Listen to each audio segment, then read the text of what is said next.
Ada kekuatan besar yang bersembunyi di bawah tanah, di mana lempeng tektonik bertemu dan satu lempeng menekan lempeng lainnya di bawahnya. Hal ini terjadi di Samudra Pasifik dan Hindia. Ketegangan terbentuk selama berabad-abad. Ketegangannya tak tertahankan hingga megatrust terbangun. Bumi berguncang dengan kekuatan yang dapat melebihi 9 poin lebih kuat dari gempa bumi lainnya. Ketika dasar laut tiba-tiba terdorong ke atas dengan cepat, hal ini mengirimkan riak besar ke seluruh air dan terjadilah tsunami dengan kekuatan yang sangat besar. Gelombang ini disebut tele-tsunami dan melintasi seluruh cekungan samudra, siap untuk mengambil alih garis pantai yang jaraknya ribuan mil. Sesar naik ini membentang sepanjang 965 km. Bumi tidak hanya berguncang, tapi juga terasa seperti tercabik-cabik. Inilah kekuatan gempa bumi megatrust. Mereka yang terjebak di jalurnya harus berjuang untuk hidup. Pemerintah Jepang baru-baru ini harus mengeluarkan peringatan gempa bumi untuk pertama kalinya. Hal ini terjadi karena adanya getaran kuat di tepi zona dasar laut Palung Nankai. Pada akhirnya sebagian besar peringatan tersebut dicabut dan tidak ada banyak kerusakan akibat gempa berkekuatan 7,1 SR tersebut. Sebagian wilayah barat daya Jepang mulai berguncang dan kereta api super cepat di Jepang melambat untuk menjaga keselamatan yang membuat perjalanan menjadi lebih lambat bagi semua orang. Namun, semua orang tetap waspada karena mereka tahu tentang risiko gempa bumi megatrust yang dapat terjadi dalam beberapa dekade ke depan di Palung Nankai.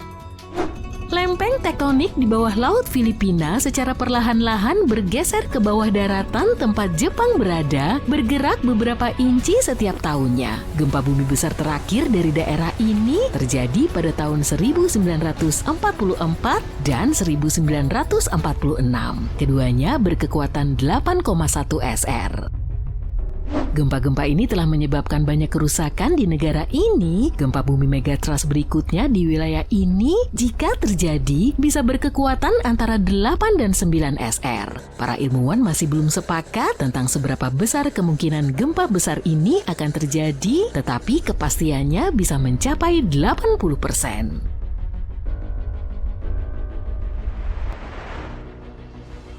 Di sisi lain Pasifik, para ilmuwan dari US Geological Survey telah mempelajari area berbahaya di sepanjang pantai barat Amerika Serikat. Daerah ini disebut zona subduksi Cascadia dan membentang dari California Utara hingga Pulau Vancouver Utara di Kanada. Selama 14.200 tahun terakhir, kemungkinan telah terjadi setidaknya 30 gempa bumi besar di wilayah ini. Rata-rata satu gempa besar terjadi setiap 500 tahun. Namun untuk waktu yang lama, Cascadia telah menjadi sunyi dan ini membuat para ilmuwan khawatir. Mereka menduga hal ini mungkin karena daerah tersebut terkunci, yang berarti lempeng tektonik saling menempel dan menghasilkan banyak tekanan. Akhirnya bagian dari dasar laut bisa saja tiba-tiba patah dan bergerak maju beberapa meter. Guncangannya mungkin hanya terjadi selama 5 menit, tetapi akan menciptakan tsunami yang kuat karena pergeseran dasar laut yang akan berlangsung selama 10 jam. Jika itu terjadi, ini akan menjadi bencana alam terburuk dalam sejarah negara ini. Demikian menurut para ahli. Tanah di beberapa bukit di pedalaman bisa berubah menjadi seperti pasir hisap. Hal ini akan menyebabkan lereng-lereng bukit longsor dan runtuh, meruntuhkan jalan dan jembatan. Sekitar 620.000 bangunan dapat rusak parah atau bahkan runtuh, termasuk sekitar 100 rumah sakit dan 2.000 sekolah. Orang-orang di negara bagian Washington mungkin harus mengurus diri mereka sendiri tanpa bantuan selama 2 minggu, mencari makanan, air, dan tempat berlindung sendiri.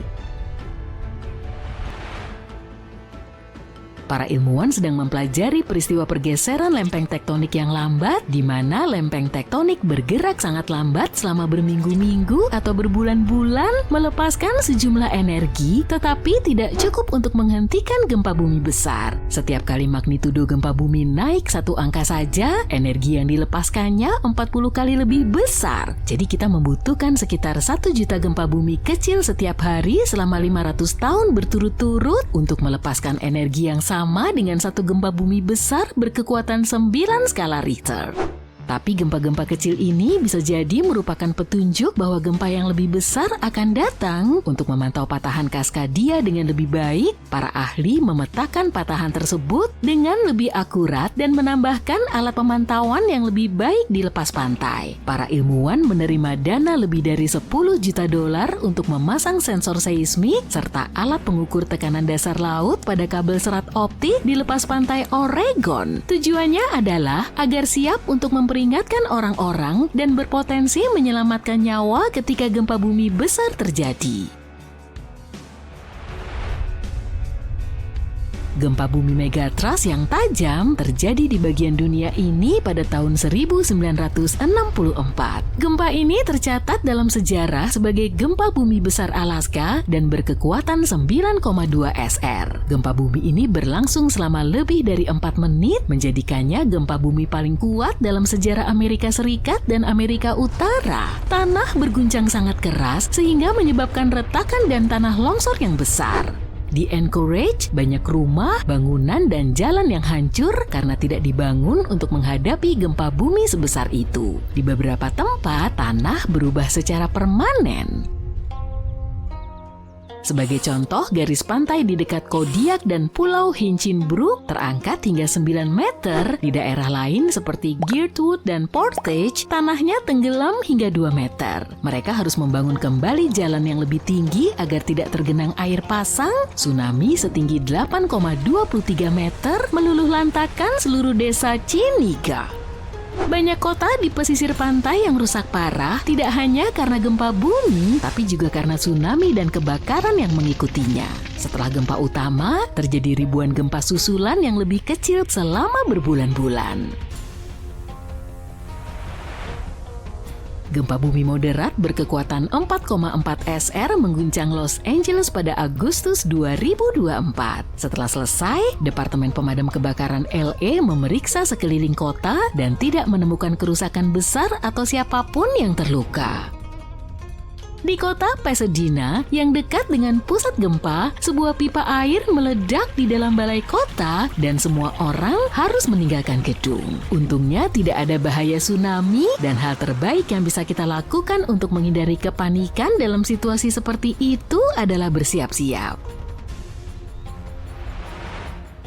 Jepang adalah salah satu tempat di dunia yang paling sering mengalami gempa bumi karena berada di tepi 4 lempeng tektonik. Sekitar 1.500 gempa bumi terjadi setiap tahunnya. Oleh karena itu, orang-orang di Jepang telah belajar untuk hidup dengan gempa bumi.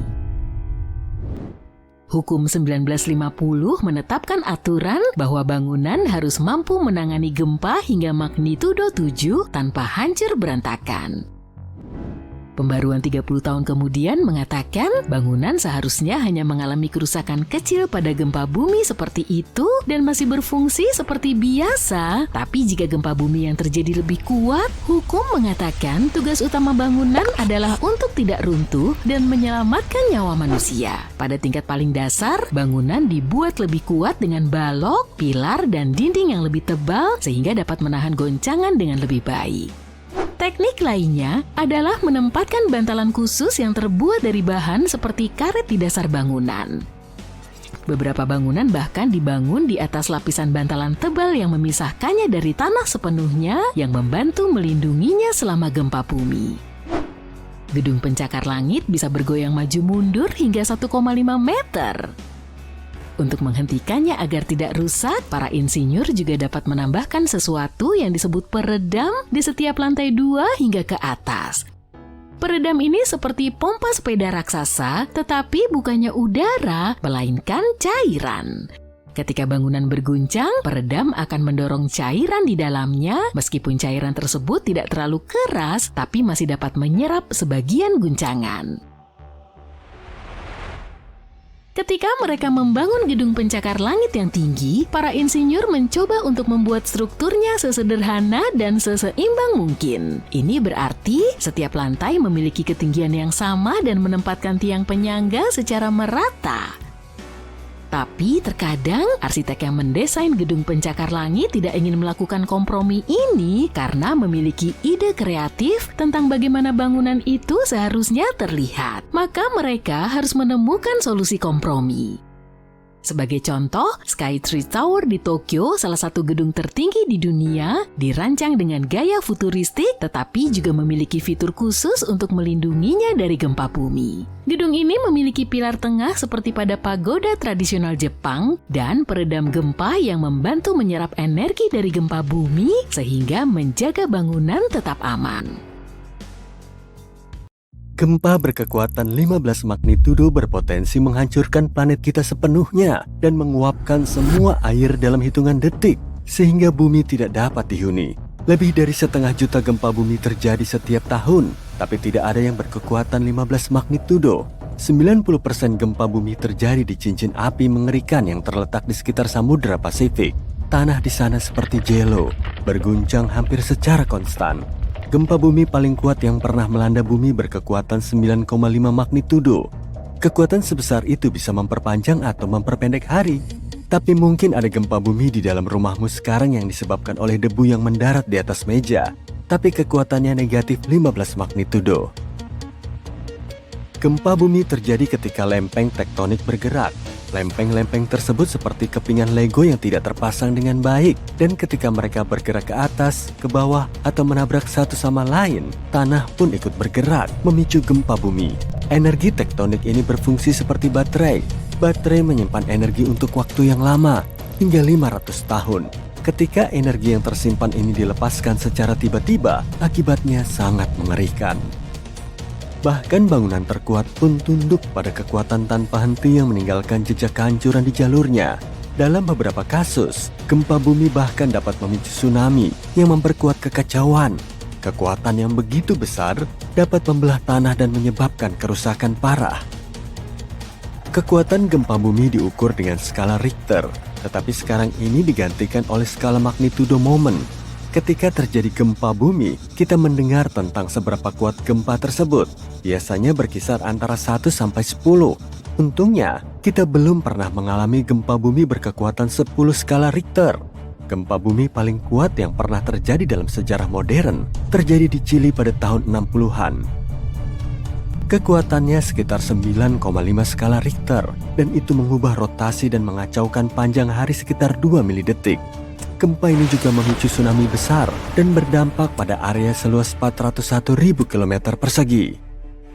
Skala Richter sebenarnya tidak memiliki batas, namun apapun di atas 25 tidak perlu diukur karena jika itu terjadi, kita akan berubah menjadi debu dan tidak akan ada yang peduli untuk mengukur bencana ini. Seperti yang dikatakan sebelumnya, gempa bumi terkuat berkekuatan 9,5 magnitudo. Jika kekuatan gempa ini 0,5 magnitudo lebih besar, maka akan tercipta garis patahan sepanjang 3.500 km. Panjangnya hampir 7 kali lipat ukuran Wyoming. Gempa berkekuatan 11 magnitudo akan membuat setengah dunia retak. Tsunami besar akan menghantam daerah pesisir, menghancurkan segalanya, dan bumi akan mengalami krisis lingkungan yang sangat besar. Jika kamu suka mendaki gunung, akan ada gunung-gunung baru untuk dijelajahi yang tercipta akibat gempa bumi yang menakutkan. Bahkan, suhu dapat meningkat karena letusan gunung berapi dan gas rumah kaca yang dihasilkan. Hal ini akan mengubah planet kita menjadi oven yang panas. Tempat yang paling aman adalah jauh dari bangunan, laut, samudra, dan gunung, di mana kemungkinan terjadinya tanah longsor sangat kecil. Negara-negara yang tidak siap menghadapi gempa bumi akan hancur total, dan kota-kota akan berubah menjadi tumpukan puing-puing dan debu. Kenaikan pada skala Richter hanya akan memperburuk keadaan. Tapi jangan khawatir, gempa bumi dengan kekuatan sebesar itu tidak mungkin terjadi. Kerak bumi tidak memiliki energi yang cukup untuk menghasilkan gempa bumi seperti itu. Tapi ada sesuatu yang memiliki kekuatan yang jauh lebih besar dan dapat menghasilkan gempa bumi super besar. Asteroid cukup kuat untuk menghancurkan planet kita, seperti yang kita ketahui dari era dinosaurus. Asteroid itu berukuran sekitar 10 km dan menyebabkan kerusakan besar pada planet ini. Asteroid itu memicu gempa bumi yang mengguncang bumi secara konstan selama berbulan-bulan. Gempa-gempa yang menakutkan ini sekitar 50.000 kali lebih kuat daripada gempa Chili. Gempa-gempa ini juga memicu tsunami yang 30.000 kali lebih kuat daripada tsunami Samudra Hindia. Dan tsunami yang terakhir ini merupakan salah satu tsunami paling dahsyat yang pernah menghantam bumi. Gempa bumi yang disebabkan oleh asteroid ini berkekuatan 11 magnitudo, menjadikannya bencana alam yang paling kuat dan paling menakutkan yang pernah ada. Dan semoga saja tetap seperti itu ya. Tsunami Samudra Hindia hanya berdampak pada wilayah-wilayah tertentu di dunia. Sementara itu, tsunami asteroid berdampak pada setiap bagian dunia dan memiliki gelombang setinggi 10 meter. Bahkan jika kamu pergi ke tempat yang paling terpencil di bumi, kamu tidak akan bisa bersembunyi dari malaikat maut ini. Gempa berkekuatan 15 magnitudo tidak akan lebih kuat 50% dari gempa Chili. Skalanya tidak bekerja seperti itu. Ini akan menjadi sekitar 100 juta kali lebih kuat dari gempa berkekuatan 9,5 magnitudo. Itu bisa membuat semua air di bumi menguap, membuat kita hancur dan tanpa H2O untuk bertahan hidup. Semua ekosistem akan runtuh, semua rantai makanan akan terputus, dan hanya beberapa bakteri super kuat yang mungkin bisa bertahan hidup. Itu hanya sebagian kecil dari hal-hal menakutkan yang bisa terjadi. Lautan seperti AC untuk planet kita. Tanpanya, bumi akan menjadi sangat panas. Lautan juga berfungsi sebagai perisai dari sinar matahari yang kuat. Lautan juga berfungsi sebagai penyerap panas dan mendinginkan bumi. Para ilmuwan berpikir bahwa hal yang paling berbahaya adalah ketidakmampuan kerak bumi untuk bertahan dari guncangan dahsyat gempa berkekuatan 15 magnitudo. Jika planet kita secara ajaib selamat dan tidak berubah menjadi debu, maka akan ada celah besar di keraknya. Tanah akan menjadi seperti agar-agar. Tanah akan bergerak secara acak ke atas, ke bawah, ke kiri dan ke kanan, dan tidak ada bangunan yang bisa bertahan. Peradaban kita akan kembali ke era Stonehenge. Pergerakan tektonik seperti ini sangat dahsyat.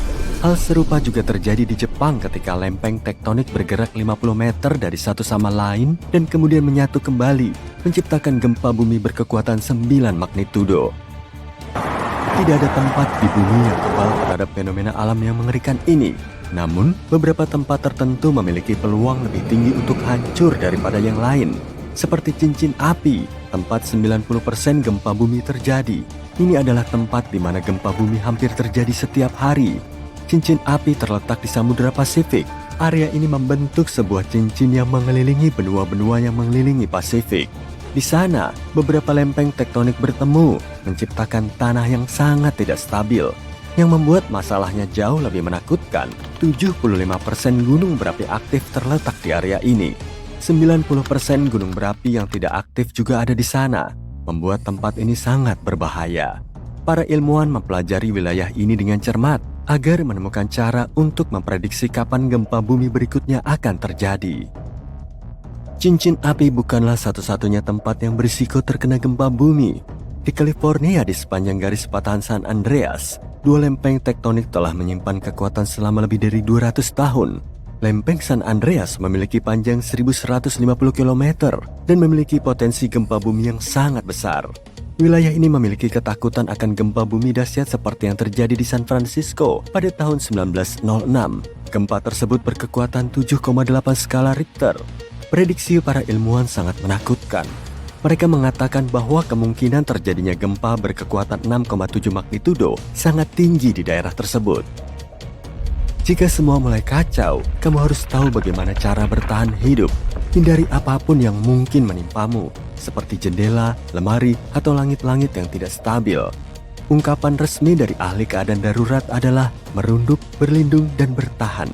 Tetaplah merunduk, bersembunyi di Ada gempa bumi di Indonesia yang terjadi sejak tahun 1829 dan berlangsung selama 32 tahun.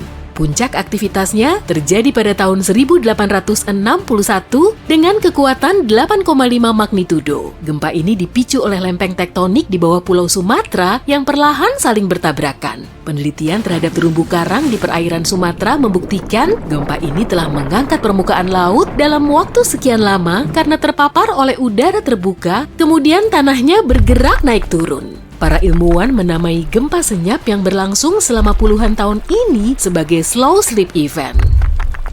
Satu sambaran petir saja bisa memanaskan udara hingga sekitar 30.000 derajat Celcius. Panas membuat udaranya langsung memuai sehingga menimbulkan gelombang kejut atau dentuman yang kita kenal sebagai guntur. Saat ini, sudah ada sekitar 3 triliun pohon di seluruh dunia. Berarti kalau dirata-rata, tiap orang punya sekitar 422 pohon. Tapi dulu, jumlahnya mendekati 6 triliun. Hampir 70% permukaan bumi diselimuti air dan rata-ratanya sedalam 4 km.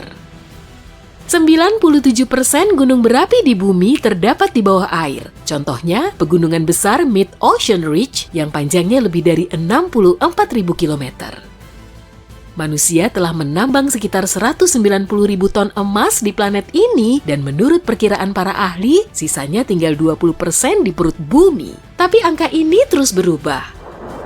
Mauna Loa di Hawaii adalah gunung berapi aktif terbesar di dunia dan menjulang lebih dari 4 km di atas permukaan laut. Kalau diukur dari dasarnya, gunung ini bisa setinggi 17 km, tapi sebagian besarnya terendam air. Panjang 160 lapangan sepak bola pun nggak sampai segitu loh. Suhu tertinggi di bumi pernah sengebul 58 derajat Celcius, tepatnya terjadi di El Azizia atau Libya modern pada tanggal 13 September 1922. Sedangkan suhu terendahnya mencapai minus 90 derajat Celcius di stasiun Vostok, Rusia pada tahun 1983. Bumi merupakan planet terbesar kelima di tata surya kita setelah Jupiter, Saturnus, Uranus, dan Neptunus. Untuk mengitari keliling bumi sejauh 40.000 km, kita perlu berjalan selama 8.300 jam. Tapi karena daratannya saling terpisah, perjalanan kayak gini akan sulit direalisasikan. Bumi mengorbit matahari selama 365,25 hari. Nah, karena waktu setahun cuma selama 365 hari, kita perlu nambahin 1 hari fullnya di tahun kabisat, yaitu tiap 4 tahun sekali. Rusia mengantongi gelar sebagai negara terbesar di seluruh dunia. Luas areanya sekitar 17 juta kilometer persegi atau lebih dari 1/8 daratan yang dihuni manusia di bumi. Tapi dengan ukuran sejumbo itu, jumlah populasinya relatif sedikit. Planet yang punya satu satelit hanyalah Bumi. Merkurius dan Venus nggak punya satelit sama sekali, sedangkan planet lainnya minimal punya 2. Bumi sudah berumur lebih dari 4 miliar tahun. Para ilmuwan bisa memperkirakannya dengan meneliti batuan tertua dan meteorit yang telah jatuh ke bumi. Mereka memilih meteorit karena saat bumi dan tata surya terbentuk, batu angkasa ini juga ikut terbentuk. Tanah yang kita pijak sebetulnya berasal dari proses daur ulang. Siklus batuan telah mengubah batuan beku menjadi batuan sedimen, kemudian berubah lagi menjadi batuan metamorf, dan akhirnya kembali lagi ke proses awal. Di bulan juga ada gempa loh, tapi frekuensinya lebih jarang dan kekuatannya nggak sedahsyat di bumi. Gempa di bulan umumnya disebabkan oleh gaya pasang surut atau interaksi antara gaya gravitasi bulan di bumi dan gaya gravitasi bumi di bulan. Sebagai benua terbesar kelima di dunia, Antartika menyimpan 70% cadangan air tawar dan sekitar 90%-nya terdapat di es. Bangkok merupakan kota yang paling banyak dikunjungi di seluruh dunia. Pada tahun 2019 lalu, pengunjungnya membludak sampai 23 juta orang. Kota Paris, London, Dubai, dan Singapura juga masuk ke posisi 5 besar.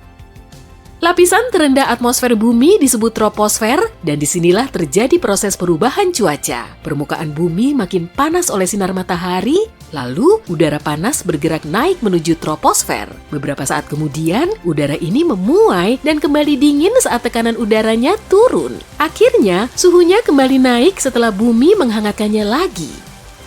Terumbu karang menjadi struktur hidup terbesar di dunia dan sebagiannya bisa diamati dari luar angkasa. Organisme ini menyokong mayoritas spesies dalam satu area di semua ekosistem, bahkan melampaui peranan hutan hujan.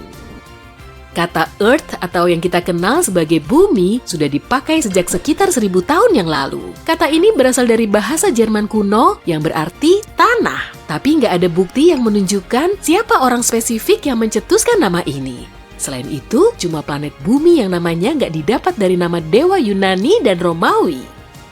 Lautan terdalam di bumi terdapat di Palung Mariana dan kedalamannya mencapai 11 km di bawah permukaan laut. Daratan Amerika Serikat terdiri dari sekitar 20% garis pantai yang dihuni oleh lebih dari 50% penduduknya.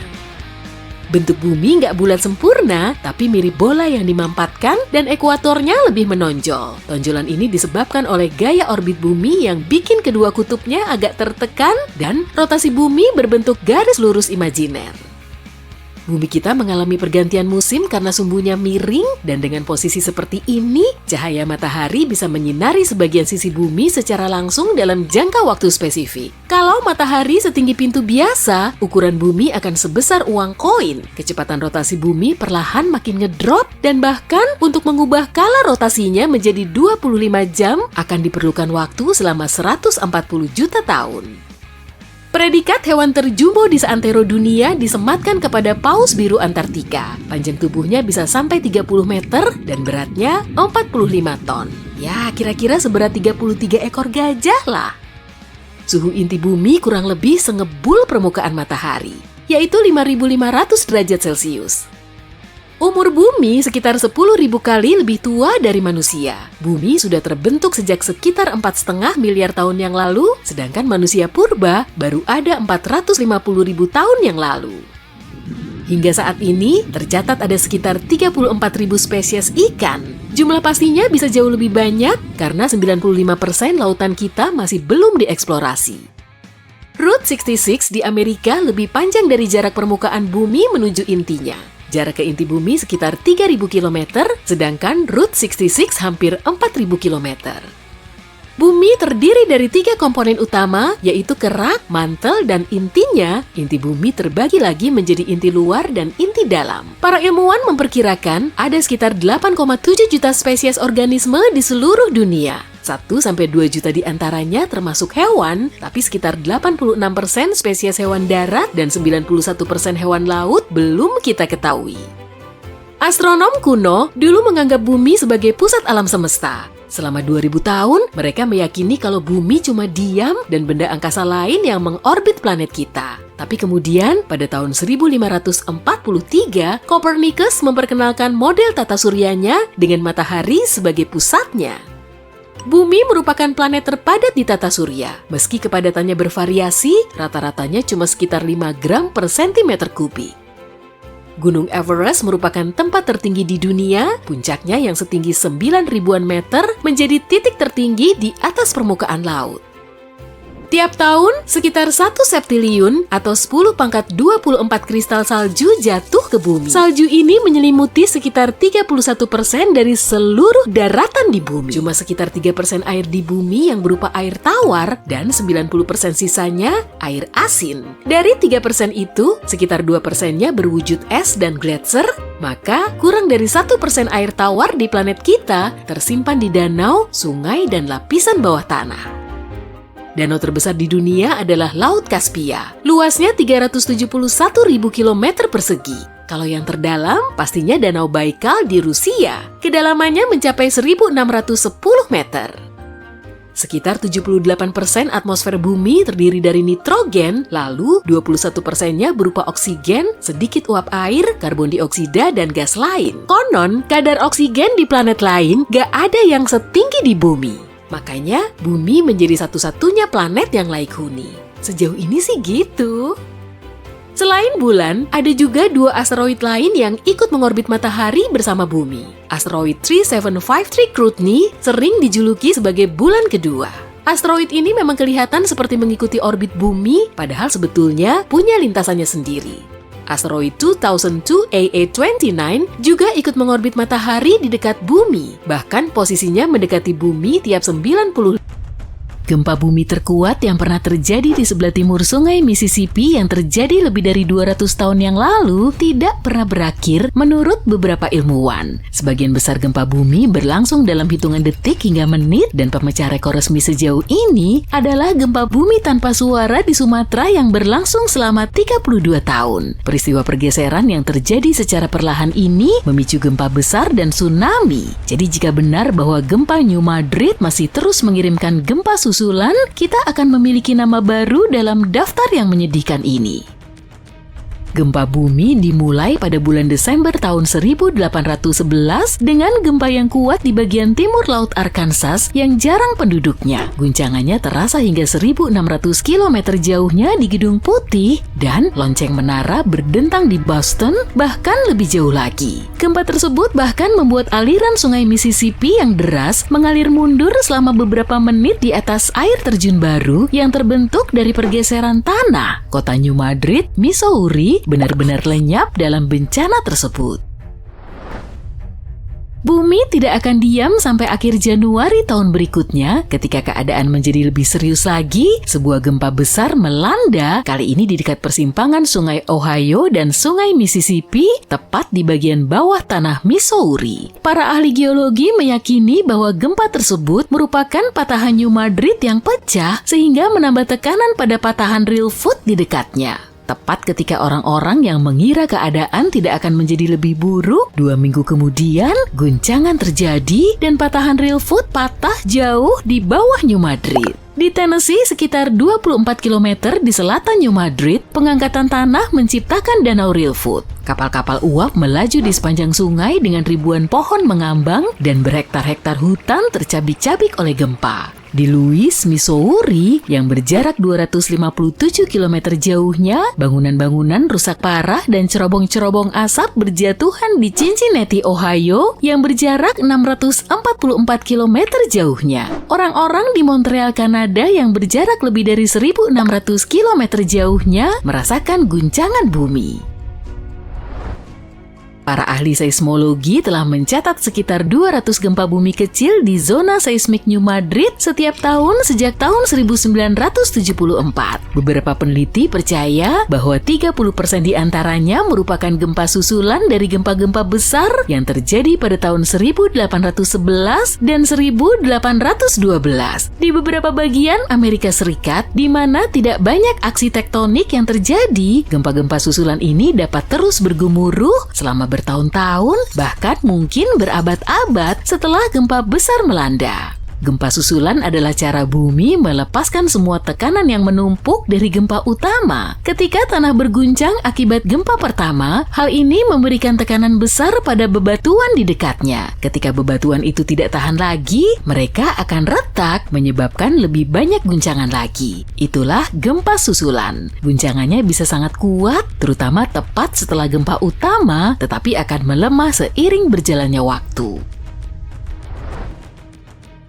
Tidak semua ilmuwan setuju bahwa gempa bumi saat ini ada hubungannya dengan gempa bumi yang terjadi 200 tahun yang lalu. Kita kebanyakan mengasosiasikan patahan dengan garis-garis di mana lempeng-lempeng bumi bertemu, tapi ada banyak sekali patahan yang berada tepat di bawah pusat lempeng Amerika Utara. Patahan-patahan itu seperti peninggalan dari 750 juta tahun yang lalu ketika Amerika Utara merupakan bagian dari sebuah benua super yang disebut Rodinia. Ketika Rodinia mulai pecah, dia meninggalkan celah-celah ini, titik-titik lemah di kerak bumi yang membentang jauh di bawah Midwest modern. Hal ini bisa menjelaskan terjadinya gempa bumi.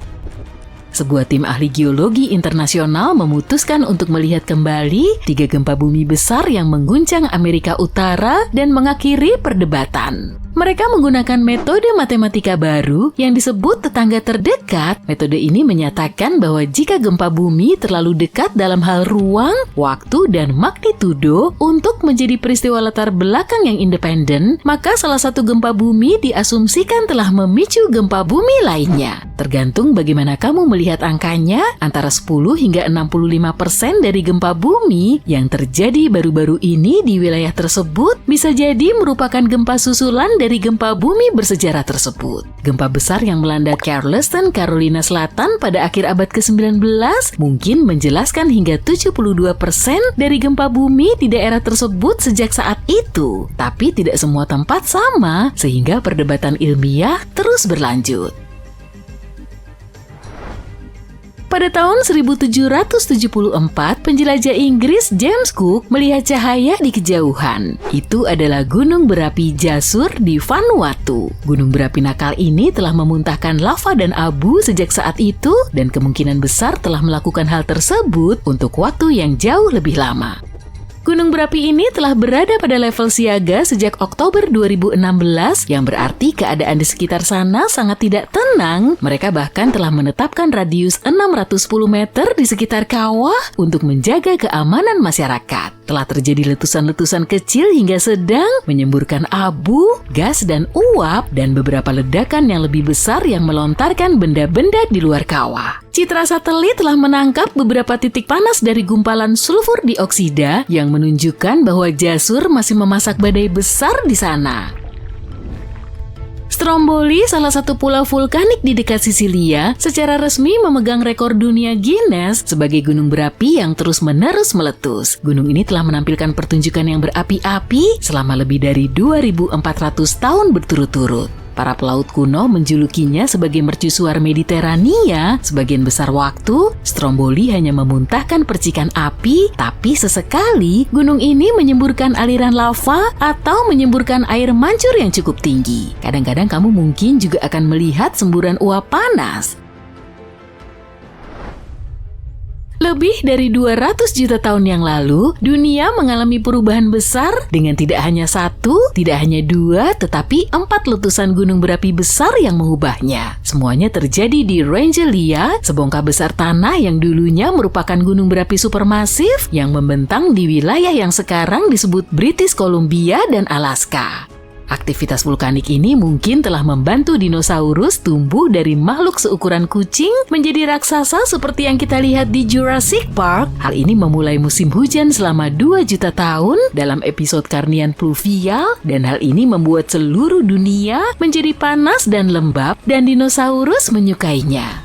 Para peneliti menggali jauh ke dalam lapisan sedimen di bawah danau kuno di Tiongkok. Untuk mengungkap rahasia ini, mereka menemukan jejak abu vulkanik dan merkuri, tanda-tanda yang jelas dari letusan dahsyat tersebut. Ada jejak karbon yang menunjukkan lonjakan besar dalam tingkat karbon dioksida, membuat atmosfer menjadi panas dan hujan turun. Itu semua terjadi dalam 4 denyut terpisah, masing-masing dipicu oleh ledakan gunung berapi yang dahsyat.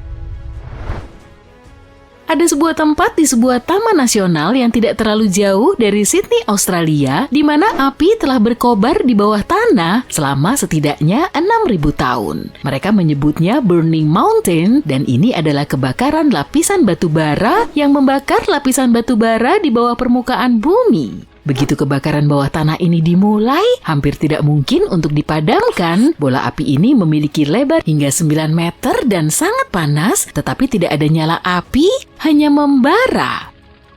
Api telah merambat dengan kecepatan sekitar 1 meter per tahun. Seorang petani lokal pertama kali melihatnya pada abad ke-19 dan mengira batu berjatuhan di lereng gunung berapi yang mengamuk, mendorong bebatuan besar lain yang menghalanginya. Lalu jatuh ke laut dalam gejolak besar, menimbulkan gelombang tinggi yang belum pernah ada sebelumnya. Inilah yang mungkin terjadi jika Helena Slam di Kepulauan Besar Hawaii amblas ke lautan. Gunung api Kilauea masih terus aktif. Erupsi terakhirnya terjadi pada tahun 2018. Biasanya erupsi ini disusul dengan gempa bumi dan kekuatannya bervariasi. Dalam setiap guncangannya, batu magma menggelinding menuruni lereng. Formasi bebatuan ini disebut slam. Yang paling terkenal yaitu Helena Slam. Pada tahun 1868, pergeseran slam menyebabkan gelombang tinggi hingga 18 meter. Yang paling mengerikan justru terjadi sekitar 110.000 tahun lalu, saat longsorannya memicu gempa yang terbilang paling dahsyat. Kemudian, terjadilah mega tsunami setinggi lebih dari 300 meter. Para ilmuwan khawatir kalau hal serupa akan terulang lagi di masa depan. Jika terjadi, gelombangnya mungkin akan menyapu seluruh Hawaii, serta bisa mencapai pesisir Amerika Utara dan Selatan. Meski begitu, para ahli geologi segera meyakinkan kalau longsor seperti ini tidak akan terjadi dalam waktu dekat. Kalaupun terjadi, pasti akan jadi bencana yang sangat besar. Yuk, mari. Taman Nasional Yellowstone di bagian barat Amerika Serikat terkenal dengan panoramanya yang indah, terutama Grand Prismatic Spring. Lokasinya ada di tengah-tengah Yellowstone.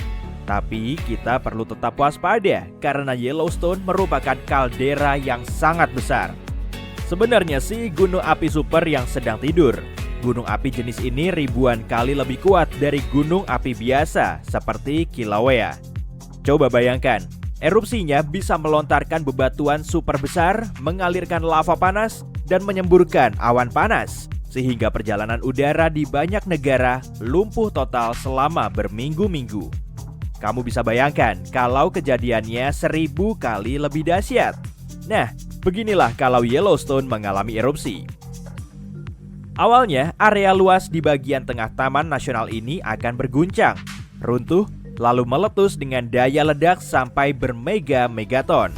Lava mengalir keluar dibarengi batu magma yang menutupi area seluas 100 km persegi atau kurang lebih seluas Jakarta Selatan. Yang paling berbahaya justru abu vulkaniknya. Awan panas akan membumbung tinggi sampai berkilo-kilometer di udara, lalu terbawa angin ke segala penjuru. Karena jauh lebih dahsyat dari erupsi gunung api biasa, daya jangkau dan kerusakannya juga jauh lebih parah. Abunya berat dan tebal, jadi akan menyelimuti wilayah yang sangat luas, merusak area pertanian, bahkan gedung. Selain itu, abu ini akan berhamburan di langit dan menghalangi sinar matahari. Akibatnya, suhu bumi akan turun. Muncullah musim dingin bohongan. Erupsi gunung api biasa bisa menurunkan suhu global hingga beberapa derajat. Dan erupsi gunung api super akan menyebabkan zaman es baru. Untungnya, erupsi gunung api super Yellowstone sangat tidak mungkin terjadi dalam waktu dekat atau kapanpun juga. Sepanjang sejarah, gunung api ini cuma meletus 3 kali. Lagi pula, tidak ada bukti kalau bencana seperti ini akan terjadi lagi. Para ilmuwan memperkirakan kemungkinannya 0,00014%. Angka ini jauh lebih kecil dibanding asteroid yang mungkin memusnahkan kita semua. Masih soal asteroid. Kalau dinosaurus bisa ngomong, atau kalau masih hidup, hewan ini pasti akan bilang, ancaman asteroid bukan omong kosong loh. Para ilmuwan dari NASA sudah melacak 90% asteroid di dekat bumi yang berukuran cukup besar. Tidak ada satupun yang perlu kita khawatirkan. Tapi masih ada 10% asteroid lain yang belum diketahui lokasinya. Apalagi arah lesatan asteroid bisa berubah karena tarikan objek luar angkasa lain dan akhirnya mengarah ke bumi. Gawat! Kalau asteroid yang menabrak bumi berukuran cukup besar, katakanlah berdiameter 1,6 km, akan terjadi ledakan kuat yang mampu memusnahkan banyak kota besar hanya dalam hitungan detik. Kemudian, terbentuklah awan debu dan serpihan yang akan menghalangi sinar matahari, seperti awan abu dari gunung berapi. Selanjutnya, seluruh dunia mengalami musim dingin selama seabad. Tapi kemungkinan asteroid jatuh di lautan. Kalau sudah begini, gelombang setinggi berkilo-kilometer akan menyapu kota-kota di sepanjang pesisir di seluruh dunia. Setidaknya tidak akan ada zaman es baru. Meski para ilmuwan cukup yakin kalau ancaman ini tidak akan ada dalam waktu dekat, kita tidak bisa sepenuhnya abai loh. Manusia perlu waktu 5 tahun untuk mempersiapkan diri dalam menghadapi bencana seperti ini. Kalau asteroid besar di dekat bumi tiba-tiba mengubah arah lesatannya, lalu menuju ke bumi, kita tidak akan sanggup menghadapinya. Bencana yang sangat mungkin terjadi ada di negeri Paman Sam, lebih tepatnya Sesar San Andreas di California. Sesar ini bisa pecah sewaktu-waktu dan para ilmuwan memperkirakan gempa bumi di sepanjang jalur ini kemungkinan terjadi 3 dekade mendatang. Kalau benar-benar terjadi, keadaannya akan sangat mengerikan.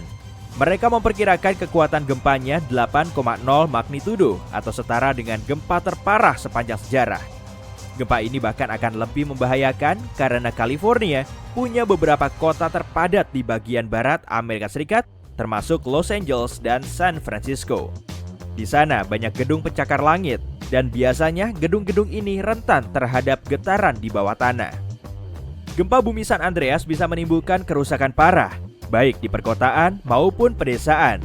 Belum cukup sampai di situ. Tanahnya bisa terbelah lalu meluluh lantakkan gedung, area pertanian, dan benar-benar mengubah lanskap kota. Tetap saja, ilmuwan yakin kalau kemungkinan terjadinya gempa seperti ini hanya 7% dalam 30 tahun ke depan. Jadi, kemungkinan besar atau 93%-nya kita tidak akan menyaksikan peristiwa ini selagi hidup.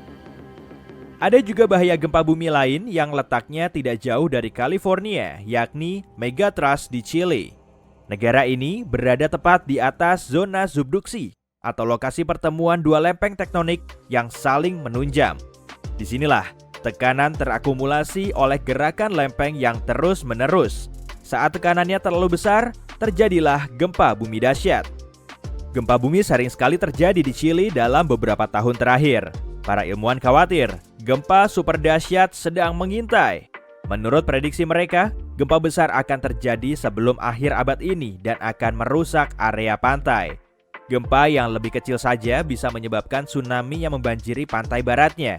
Sedangkan tsunami besar kemungkinan akan memicu gelombang yang sangat tinggi. Berita baiknya, penduduk Chili tahu cara mengantisipasinya dan para ahli geologi cukup yakin kalau mereka akan bisa berevakuasi sebelum gempa bumi itu terjadi. Pada September 1859, astronom Richard Carrington sedang mengamati matahari. Tiba-tiba ia melihat kobaran di permukaannya. Carrington menuliskan kejadian ini dalam buku catatannya, tapi dia baru tahu pentingnya fenomena ini beberapa hari kemudian. Energi dari kobaran itu sampai ke bumi dan langsung menabrak planet kita. Aurora Borealis pun muncul di langit Kuba dan membakar kabel telegraf di seluruh dunia. Badai matahari ini disebut sebagai peristiwa Carrington. Badai matahari lumayan sering mengenai bumi dan tidak ada yang sekuat peristiwa Carrington. Tapi pada tahun 2012, para astronom mencatat suar matahari dengan energi serupa hampir mengenai planet kita lagi. Kalau saja peristiwa ini terjadi 1 minggu sebelumnya, kita pasti akan sangat kesulitan. Sekarang ini kita sangat bergantung pada listrik di hampir semua lini kehidupan. Badai matahari yang kuat akan sangat mengacaukan medan elektromagnetik bumi. Seluruh peralatan listrik akan mati atau korsleting dan trafo besar akan rusak total. Diperlukan waktu bertahun-tahun untuk memperbaikinya. Belum lagi biaya mati lampu total akan mencapai kuadriliun rupiah. Sangat disayangkan sih, sains tidak bisa memprediksi badai matahari. Dan kalaupun sudah mengantisipasinya, kita tetap tidak akan sanggup menghentikannya. Suar ini terjadi dalam hitungan detik, dan partikel cuma perlu waktu sekitar 8 menit untuk sampai di atmosfer bumi, lalu menyebabkan gangguan. Mati listrik akan terjadi beberapa saat kemudian, mungkin dalam 1 atau 2 hari saat awan plasma besar sampai di bumi. Saat itulah, kita tidak akan bisa berlindung dari suar matahari. Suar yang bisa memadamkan listrik secara global bisa saja terjadi dalam beberapa tahun ke depan. Kemungkinannya cukup besar, sekitar 12%. Tapi untungnya, kita jadi tahu kemungkinan ini dan setidaknya bisa mengantisipasinya. Oh iya, jangan lupa siapkan celana dalam dan kaos kaki ya, buat jaga-jaga, oke? Malam ini, teman-temanmu mampir ke rumah untuk makan malam bersama. Kamu menaruh gelasmu di atas meja, lalu membantu salah satu temanmu menyiapkan makanan penutup. Saat kembali ke meja makan, kamu melihat air di dalam gelasmu mulai terciprat kemana-mana dan es batunya berguncang seperti kapal yang terombang-ambing oleh ombak ganas. Kemudian, kamu pun merasakannya. Lampu gantung di langit-langit mulai berayun ke sana kemari. Sesaat kemudian, terdengar teriakan, "Gempa!" Rumah dan seisinya terus berguncang. Kamu mencoba lari untuk mencari perlindungan, tapi kakimu nggak bisa bergerak dan tubuhmu kesulitan untuk menjaga keseimbangan. Lemari berguncang keras, gelas dan piring beterbangan keluar, lalu pecah berserakan di lantai. Rak bukumu roboh dan benda-benda yang menempel di dinding mulai berjatuhan. Kamu merunduk di bawah meja makan, mencoba menghindar dari pecahan piring. Iya, betul. Kamu memang pernah merasakan gempa sebelum kejadian ini, tapi nggak sekuat ini. Saat kamu mengecek ponselmu, nggak ada sinyal. Jelas saja, otakmu masih mencerna kejadian ini secara samar-samar. Suara jeritan itu terus mengeras, kemudian seisi rumah seketika runtuh. Gempa terbesar yang pernah tercatat terjadi di Chili pada tahun 1960. Bencana ini terjadi di sore hari saat semua penduduk sedang menikmati waktu santainya. Kekuatan gempa yang bisa menimbulkan kerusakan serius dan menyebabkan kehancuran harus mencapai setidaknya 7 skala Richter. Sedangkan gempa di Chili mencapai 9,5 skala Richter. Wilayah ini berada di kawasan cincin api, yaitu area vulkanik dan seismik paling aktif di dunia di sepanjang lingkar Pasifik. Guncangan pertamanya berlangsung sekitar 10 menit dan 2 hari kemudian banyak gempa susulan yang masih cukup kuat sehingga memicu gunung meletus di bagian selatan Chili. Belum cukup sampai di situ, gempa tersebut melepaskan serangkaian gelombang pasang di seluruh Samudra Pasifik. Bahkan di beberapa tempat mencapai ketinggian lebih dari 25 meter. Gelombang dan gempa bumi itu sangat kuat dan dampaknya bisa dirasakan sampai Hawaii, Jepang, dan Filipina. Kerugian materi akibat bencana ini diperkirakan mencapai 7 miliar rupiah pada tahun 1960. Banyak orang kehilangan tempat tinggal, infrastruktur juga banyak yang luluh lantak. Sejauh mata memandang, cuma terlihat bangunan roboh dan reruntuhan di sana-sini. Para ilmuwan memperkirakan gempa bumi ini sangat kuat hingga menggeser poros bumi dan membuat waktu kita 1,26 mikrodetik lebih singkat. Waktu yang gak seberapa lama ya, tapi coba bayangin deh, satu bencana alam pun bisa loh membuat waktu di bumi bergeser. Kota-kota di pesisir rata dengan tanah. Banjir juga semakin meluas, perekonomian sudah pasti terpuruk. Menurut penelitian, kalau gempa bumi ini terjadi saat ini, kerugian material yang ditimbulkan bisa mencapai lebih dari 280 triliun rupiah. Lalu, apa yang akan terjadi kalau gempa bumi dengan kekuatan 2 kali lipatnya tiba-tiba menghantam kita? Kemungkinan efeknya akan lebih parah. Gelombang pasang tidak cuma menghantam pantai Jepang dan Filipina, tapi juga akan melewati Tiongkok, Korea, Vietnam, bahkan Australia. Diperkirakan tingginya akan jauh melebihi 25 meter. Bisa jadi 2 kali lipatnya, atau setinggi 8 ekor jerapah yang ditumpuk jadi satu. Penduduk pesisir juga pasti akan melihat gelombang ini, dan kalau air sampai surut ke tengah laut, ikan-ikan di dasar laut bisa terlihat. Kamu harus segera lari, karena kemungkinan besar tsunami sedang mendekat. Semisal gempa yang sangat kuat itu beneran terjadi, dan kamu terjebak di bawah reruntuhan, masih bingung dengan kejadian yang sedang kamu saksikan. Beberapa saat kemudian, kamu berhasil meloloskan diri dari situ. Rupanya, kamu nggak sendirian, karena perumahan di kompleksmu sudah berubah menjadi tumpukan batu dan puing-puing. Jembatan juga runtuh, mengakibatkan banyak orang terjebak di kedua sisinya. Kamu mulai celingukan sambil membersihkan debu dari tubuhmu, lalu segera mencari pertolongan. Truk damkar dan ambulans melintas di antara reruntuhan dan mobil yang hancur.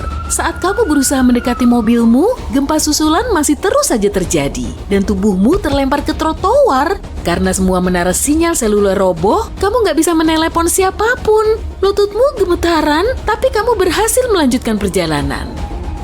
Akhirnya, kamu berhasil sampai di mobilmu yang beberapa saat kemudian tertimpa bongkahan batu. Lalu penyok seperti kaleng minuman soda. Kamu pun terus berjalan dan akhirnya sampai di pusat kota. Kondisinya sudah seperti diobrak-abrik oleh raksasa yang sedang ngamuk. Kamu terus maju untuk mencari pertolongan. Tiba-tiba, ponselmu bergetar. Di dalamnya sudah ada ribuan notifikasi tentang gempa bumi yang berkekuatan 20 magnitudo. Tubuhmu gemetaran dan tanah di bawah kakimu tidak lagi bergetar. Oh, terdengar bunyi gemuruh dari kejauhan dan terus mendekat dalam kecepatan tinggi. Di sebelah kananmu, terlihat gelombang setinggi gedung terus menerjang dan mendekatimu.